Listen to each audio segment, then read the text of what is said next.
아무런 일도 일어나지 않고 혼란스러운 점도 또 소요스러웠던 점도 없이 요단강을 무사히 건넌 언약의 백성들, 그 언약의 백성들이 오늘 길갈이라고 하는 곳에 머물면서 벌어졌던 일들이 여호수아서 5장에 기록되어져 있습니다. 길갈이라고 하는 땅의 이름, 그 땅이 의미하는 바는 걷어내 차다 또는 걷어버리다 라고 하는 의미를 가지고 있습니다. 물론 해석하는 것에 따라서 다른 단어, 다른 용어들을 사용할 수 있겠지만 중요한 말의 의미, 걷어버리다 또는 돌려버리다, 내쳐버리다 라는 의미를 가지고 있는 땅인 것을 기억해 두시기 바랍니다. 이제 언약의 백성들이 하나님의 권능과 하나님의 은혜를 힘입어서 요단강을 건너서 길갈이라고 하는 곳에 머물게 되어집니다. 그런데 길갈이라고 하는 곳에서부터 이제 우리가 알고 있겠지만 가나안 땅의 첫 번째 성, 첫 번째 전투가 치루어지는 여리고 성까지는 그렇게 멀지 않은 곳에 있습니다. 길갈이라고 하는 곳에서 이스라엘 백성들이, 언약의 백성들이 하루가 되었는지 이틀이 되었는지 며칠이 되었는지는 모르겠지만 머물고 있었는데, 그들이 그곳에 머물게 되어지자, 다시 말하면 요단을 건너서 그곳에 도착하게 되자 하나님께서는 여호수아를 불러서 여호수아에게 언약의 백성들에게 할례를 행하라 라고 이야기를 하고 있습니다. 그런데 할례를 행하라 라고 하는 말 앞에 보면 다시라고 하는 말이 붙어 있습니다. 그러니까 이전까지는 할례가 쭉 진행되어져 왔었는데 할례가 어느 순간 멈춰졌단 말이에요. 할례가 멈춰졌고, 그리고 이제 다시 그 멈춰진 할례가 오늘 길갈에서부터 다시 시작되어집니다. 할례를 다시 하게 되어지는 동안 이제 여호수아는 이제 언약의 백성들이 머물고 있는 길갈 땅 이곳저곳을 돌아다니게 되어지게 되죠. 그러는 가운데에 그가 이제 눈을 들어서 아마도 여리고성을 바라봤던 것 같아요. 여리고성을 바라보고 있었는데 갑자기 그 앞에 어떤 한 사람이 칼을 들고 나타납니다. 칼을 들고 나타나니까 여호수아가 쉽게 번역을 하면 너 우리 편이냐? 적군이냐? 아군이냐? 밝혀라 라고 이야기를 합니다. 아마 싸울 준비를 했겠죠. 칼을 들고 네가 적군이냐? 아군이냐? 이렇게 물어보니까 이 사람이 나는 하나님의 군대 장관이다. 다시 말하면 나는 너희들 편이다. 칼을 걷어라. 내가 너희와 함께 하겠다. 하나님의 명을 받들어서 내가 여기 왔으니까 내가 앞으로 너희들과 함께 싸울 것이다 라고 이야기를 하게 되어지고, 여호수아는 군대 장관 앞에 무릎을 꿇게 되어지는 내용, 이 내용이 여호수아서 5장에 기록된 말씀인 겁니다. 이제 저는 이 여호수아서 5장을 보면 크게 두 부분, 할례를 받는 부분이 있고 또 다른 부분이 있는데 그 부분은 군대 장관이 등장하는 부분입니다. 처음에는 군대 장관에 초점을 맞춰서 설교를 이렇게 준비를 하고 있었는데 본문을 몇 번 읽어보는 가운데에 할례라고 하는 부분, 다시 할례를 행하라 라고 하는 부분이 갑자기 그 커다란 의미를 하나님께서 저에게 주시는 것 같아서 제가 이제 설교의 본문의 초점을 할례로 바꾸게 되어졌습니다. 그래서 오늘은 할례에 관해서 살펴볼 것인데, 먼저 할례가 왜 멈춰졌는지 우리가 잘 알고 있겠지만 출애굽기에서부터 시작해서, 그러니까 홍해를 건넌 이후로부터 시작을 해서 오늘 길갈에 이르기까지 성경을 가만히 읽어보면 아무도 할례를 행했다라고 하는 기록이 없어요.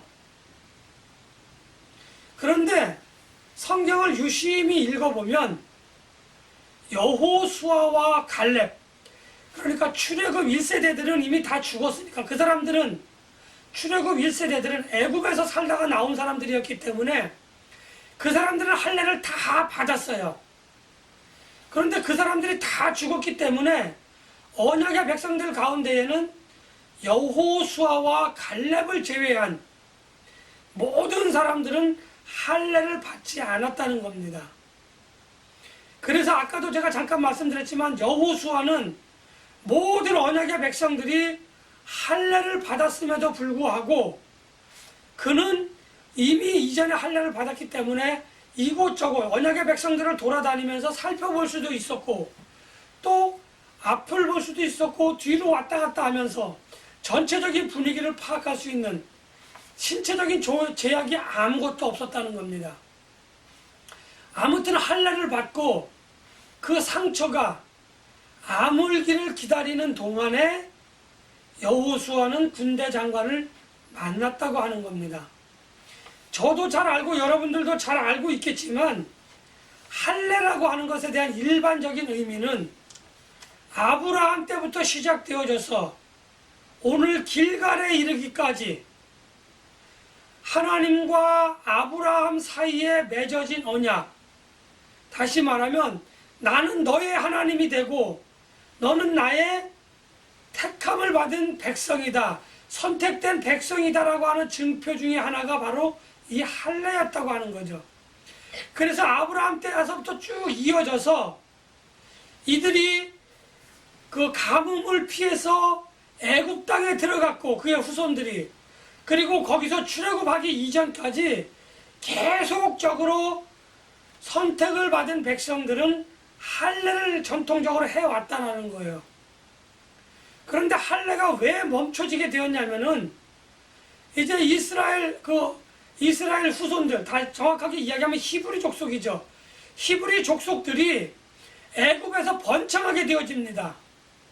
그러니까 바로가 이제 남자 어린 아이들은 다 죽여라 라고 하는 명령이 떨어지게 되어지죠. 그래서 이스라엘 백성들이 급하게 출애굽을 하게 되어지는데 더 이상 할례를 할 수 없는 상황이 발생을 했던 겁니다. 그래서 출애굽 이전에 태어난 아기들은 다 할례를 받았는데 그 이후에 태어난 아이들은 그 홍해를 가르는 그 기적을 통해서 애굽에서 나오면서부터 광야 생활을 2년 정도 하게 되어집니다. 이곳저곳 떠돌이 생활을 2년 정도 하게 되어지는데 그들이 내 마음대로 오늘은 여기서 뭐 일주일간 여기서 머물고 또 한 달은 여기서 머물고 이렇게 머물고 자기네들 마음대로 갔으면 문제가 되어지지 않는데 하나님께서 불과 구름 기둥으로, 불기둥이 되었든 구름 기둥이 되었든 그것이 성막 가운데 떠오르기 시작하면 이스라엘 백성들은 움직여야 되는 겁니다. 그러니까 그들은 할례를 행할 수가 없었어요. 2년여 동안에는. 그리고 이제 요단강 동편 모압 광야라고 하는 곳에서 38년을 머물게 되어지는데 여기서 한 가지 의심스러운 점이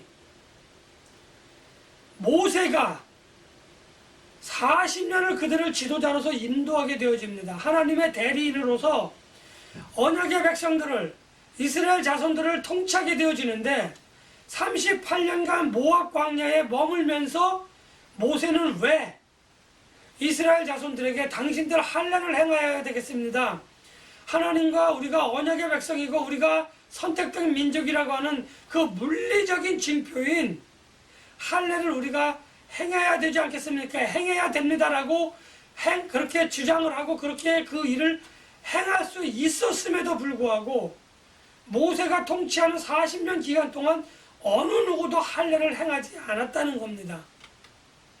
이것을 어떻게 이해해야 될지 참으로 알 수 없습니다. 아무튼 그것은 하나님과 모세의 관계 아니면 하나님과 언약의 자손들 간의 관계에 있어서 벌어진 일이라 우리가 자세히는 모르지만 많은 신학자들이 연구를 해본 결과 아까도 잠깐 말씀드렸지만 언제 여기서 저울로 옮겨야 되고 언제 옮겨야 될지 모르는 그러한 그 생활 패턴이라 그래야 되나요? 그러한 것들 때문에 만약에 할례를 행하면 뭐 며칠이 될지는 모르겠지만 어떤 이는 뭐 최소 2, 3일 또 뭐 일주일 이상 움직일 수가 없어요. 남자들은. 그러다 보니까 만약에 하나님께서 구름 기둥을 올리셨는데 구름 기둥을 올려서 이동해라라고 했는데 할례 받은 자들이 있다고 한다면 그들은 같이 움직일 수가 없었다는 거죠. 그래서 아마도 하나님께서는 광야 40년 기간 동안 할례를 행하지 않는 것, 다시 말하면 율법을 지키지 않는 것, 규례와 법도를 지키지 않는 것에 관해서 하나님은 어떤 그것에 대한 심판을 유예해 주셨다라는 거예요. 그리고 이제 마침내 그 유예된 시간이 다 지나가서 이제 길갈에서 하나님께서 할례를 행하라 라고 이야기를 했다고 하는 거죠. 그런데 재밌는 사실은 오늘 길갈에서 이스라엘 자손들이 할례를 행했다고 할 때 그 할례와 이전까지 우리가 알고 있었던 그 할례의 내용이 조금의 차이가 있다고 하는 겁니다. 이스라엘 자손들, 언약의 백성들이 길갈에서 할례를 행하고 그리고 그들은 거기서 첫 번째 유월절을 맞이하게 되어집니다. 그런데 유월절을 맞이하면서 이스라엘 자손들이, 언약의 백성들이 요단을 건너와서 농사를 짓지 않았음에도 불구하고 그들이 어떠한 같은 그 곡식을 거두는 행위를 하지, 곡식을 재배하는, 곡식을 키우는 그러한 행위를 하지 않았음에도 불구하고 성경의 기록대로 보면 그 땅의 소산물을 먹었다고 하는 겁니다. 이스라엘 자손들은, 언약의 백성들은 아무것도 행한 게 없는데 밭에서 나는 곡식을 먹었다고 하는 거죠. 그리고 그 곡식을 먹은 이후에 하나님께서 지금까지 이스라엘 자손들에게 주셨던 하늘 양식인 만나가 그쳐지게 되어집니다. 그리고 하나님께서 이스라엘 자손들에게 이야기합니다. 언약의 백성들에게 이야기합니다. 너희들은 더 이상 만나를 먹지 못할 것이다. 너희는 지금부터 약속의 땅에서 나는 그 소산물들을 너희들은 먹게 될 것이다 라고 이야기하면서 6월절 그 다음날 먹은 땅의 소산물로 인하여 만나가 그쳐지게 되어지고 그들은 수고하는 그런 어떤 그 일을 해야 됐던 겁니다. 먹기 위해서 수고해야 됐고요. 그들은 전쟁을 위해서 수고해야 됐고요. 그들은 또 살기 위해서 경제적인 활동을 위한 수고를 또 해야 되는 그러한 일들이 이제 지속되어지게 되어지는 겁니다. 아무튼 할례라고 하는 것은 이전의 할례의 의미는 하나님과 선택을 받은 백성들 간의 물리적인 표징으로서 당신은 나의 하나님이고 나는 당신이 선택한 백성입니다 라고 하는 그러한 표징이었다고 하는 거죠. 그런데 오늘날 할례라고 하는 의미는 육체적인 할례를 강조하기보다는 영적인 거듭남, 다른 말로 이야기하면 중생이라고 하는 겁니다. 중생을 통하여 내가 하나님의 자녀가 되었습니다 라고 하는 고백을 하는 영적인 할례를 중요시하게 생각하고 있는 것이 할례의 원뜻입니다. 그런데 오늘 길갈에서 행하는 그 할례의 뜻을 가만히 살펴보면 길갈의 의미를 제가 아까 말씀드렸습니다. 잘 기억해 두시기 바랍니다. 첫 번째로 할례라고 하는 것은, 길갈이라고 하는 곳에서 그것이 이루어졌다고 하는 것은 이전에 언약의 백성이었기는 하지만 그들은 하나님의 말씀, 율례와 규례와 법도를 광야 40년 기간 동안 배우고 받았고 들었고 행하였는데 그들은 그것이 이제 그것을 전해주고 가르쳐주던 그 모세가 없어졌기 때문에 그들은 자칫 잘못하면 그것이 없어질 상황에 되어졌다는 거죠. 그래서 그들은 여호수아서에서도 1장에서도 나와 있지만 누가 모세를 대신해서라고 하는 그 하나님께 항의 아닌 항의, 불평 아닌 불평, 불만 아닌 불만을 토로했던 게 그들은 바로 그러한 걱정이었다고 하는 겁니다. 그래서 하나님께서는 여호수아를 통해서 자, 그렇다고 한다면 너희가 언약의 백성의 표징을 너희가 다시 가져야 되겠구나 라고 하는 의미에서 하나님께서는 할례를 행하라고 말씀을 하셨던 겁니다. 할례를 통하여 하나님이 나에게 주신 율법이 있지, 하나님이 나에게 주신 규례가 있지, 하나님이 나에게 주신 법도가 있지, 그것을 내가 따라야겠구나. 아, 그것을 내가 배웠으니까, 봤으니까, 들었으니까 그것을 행하여야 하겠구나라고 하는 그 결단의 마음을 상징하는, 마음가짐을 새롭게 하는, 영적인 거듭남을 갖게 하는 그 표징으로서의 할례를 갖지라라고 하나님이 말씀하셨던 겁니다. 이것이 오늘 할례를 행하라고 하는 하나님의 명령 중에 첫 번째 의미고, 두 번째 의미는, 자, 너희가 이제 광야 40년 기간 동안 어떻게 살았는지는 모르겠지만 지금으로부터는 하나님의 율례와 규례와 법도를 지키겠다고 하는 결단을 너희가 했으니까 이전까지의 망령된 행실을 다 걷어내 쳐버려라. 이전과는 다른 생활을 너희들이 해야 되니까 지금 여기서 결단하고 이전에 너희들이 망령되게 행했던 그 행실을 걷어내 쳐버려라. 너희가 결단만 하는 것이 아니라 이전과는 다른 삶을 살라고 하는 거죠. 참회하고 그 길을 완전히 돌이켜서 하나님의 말씀 중심대로 살아라라고 하는 하나님의 두 번째 명령이 오늘 할례라고 하는, 그 할례를 행하라라고 하는, 다시 행하라라고 하는 하나님의 그러한 권면이자 명령이자 하나님의 그러한 어떤 그 권고라고 이야기할 수 있었던 겁니다.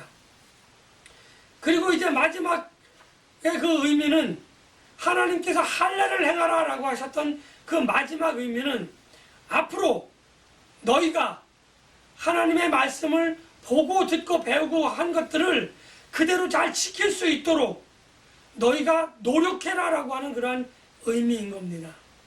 그러한 의미를 가지고 있는, 세 가지 의미를 가지고 있는 할례가 오늘 길갈에서 행해지고 있는 그러한 할례를 하라고 하는, 다시 할례를 행하라라고 하는 하나님의 명령에 포함된 의도인 겁니다. 그러니까 이전에 우리가 전통적으로 알고 있는 할례의 의미보다 더 큰 의미를 가지고 있는 겁니다. 아니, 어쩌면 이전에 강조하지 않았던, 이전에 어떤 그 내재되어져 있지만 드러나지 않았던 그 할례의 의미를 신약 성서적인 의미에서, 현대적인 의미에서, 아니 과거로부터 계속 같은 의미를 가지고 있었는데 오늘 이 말씀을 통해서 언약의 백성들에게 하나님께서는 한 번 더 분명하게 할례가 주는 의미, 그때의 그 의미가 아니라 지금도 우리가 적용할 수 있는 할례의 의미를 새롭게 깨닫게 하시는 하나님의 은혜의 명령이다.